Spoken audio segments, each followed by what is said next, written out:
warahmatullahi wabarakatuh.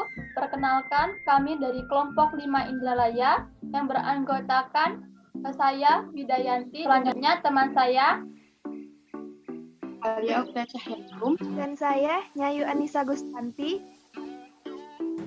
Tujuan pembelajaran mampu menguasai pondasi saintifik pada materi katabolisme asam amino. Prosedur kerja: 1. Bacalah dan pahami materi tentang katabolisme asam amino. 2. Videokan bahan makanan yang mengandung asam amino yang terdapat di sekitarmu. 3. Buatlah video singkat mengenai materi tersebut. 4. Gabungkan video singkat tadi menjadi video pembelajaran yang lengkap. Dan terakhir, editlah video semenarik mungkin.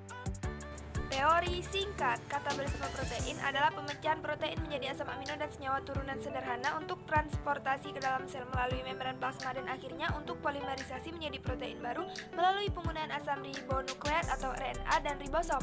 Katabolisme protein yang merupakan pemecahan makromolekul pada dasarnya adalah proses pencernaan. Asam amino yang dihasilkan oleh katabolisme dapat langsung didaur ulang untuk membentuk protein baru, diubah menjadi asam amino yang berbeda, atau dapat menjalani katabolisme asam amino untuk dikonversi menjadi senyawa lain melalui siklus urea. Untuk memahami bagaimana proses siklus urea, mari simak pemaparan berikut ini. Susu. Menurut SNI, di dalam 27 gram susu bubuk mengandung 10% protein atau setara dengan 6 gram. Menurut Susi Lorini dan Sawitri tahun 2007, susu bermanfaat sebagai minuman yang menyehatkan karena kandungan gizi dan asam aminonya lengkap. Kandungan gizi dalam susu yang bermanfaat secara biologik dapat dijabarkan sebagai berikut, yakni laktosa merupakan satu-satunya karbohidrat dalam susu yang berfungsi sebagai sumber tenaga dan membantu penyerapan mineral kalsium dan fosfor. Asam lemak mengandung CLA dan juga asam butirat. CLA bersifat anti kanker karena dapat membendung pertumbuhan dan perkembangbiakan sel kanker. Protein dalam susu kaya akan kandungan lisin, niacin, dan verum. Asam amino dalam susu dibutuhkan oleh tubuh untuk mempertahankan substansi tubuh, yaitu enzim, hormon, dan antibodi. Asam amino juga membantu dalam pembentukan sel-sel darah dan jaringan. Di dalam susu ada banyak sekali jenis asam amino yang terkandung.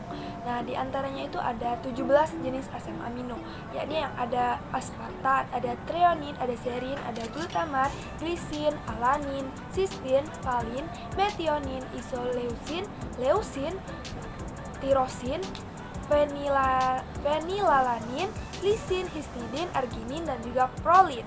Telur termasuk ke dalam protein hewani. Proses pencernaan protein pada telur dimulai dari mulut lalu dicerna jadi bentuk yang lebih kecil di lambung, menciptakan suasana asam yang akan mengaktifkan enzim protease. Lalu protease mengubah protein menjadi senyawa kecil yaitu asam amino, mengubah protein menjadi ukuran yang lebih kecil lagi yang disebut sebagai peptida. Kemudian protein siap diserap di dalam usus halus oleh fili dan mikrofili yang memudahkan penyerapan asam amino.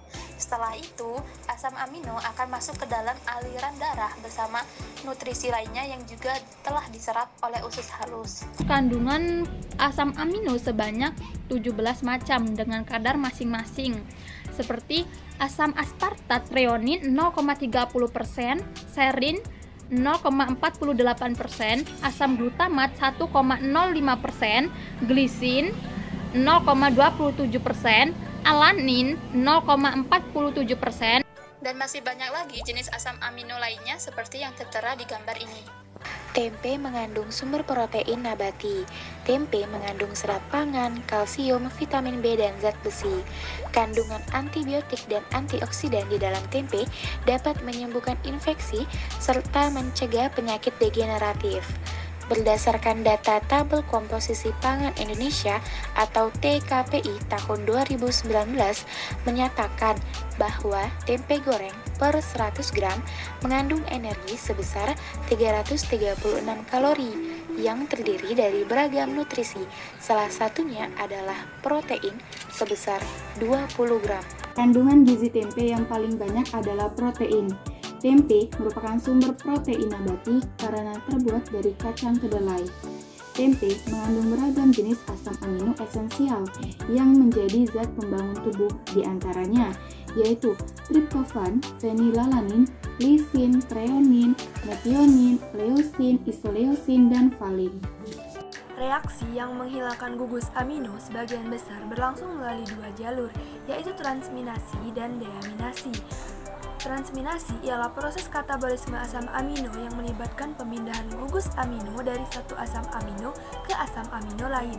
Sedangkan deaminasi adalah mengeluarkan gugus amino dari satu senyawa.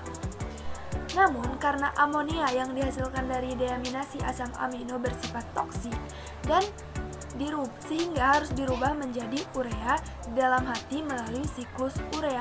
Di dalam siklus urea itu ada 5 tahap, yakni meliputi kondensasi dan aktivasi NH4 dan HCO3 membentuk karbomoil fosfat.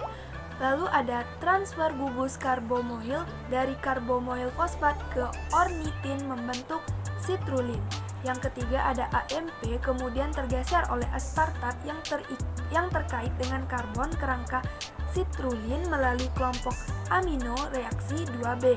Penggabungan gugus amino dari aspartat ke citrulline membentuk argininosuksinat.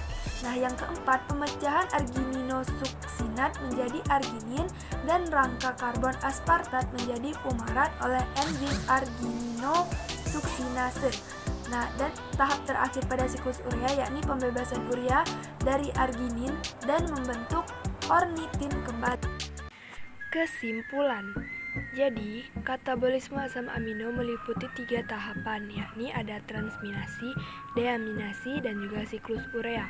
Ke-20 asam amino yang ada mempunyai rangka karbon yang bervariasi, sehingga konversinya menjadi senyawa intermediate juga berbeda-beda, sehingga hasil ATP yang dihasilkan juga berbeda-beda. Sekian video pembelajaran dari kelompok kami, semoga bermanfaat.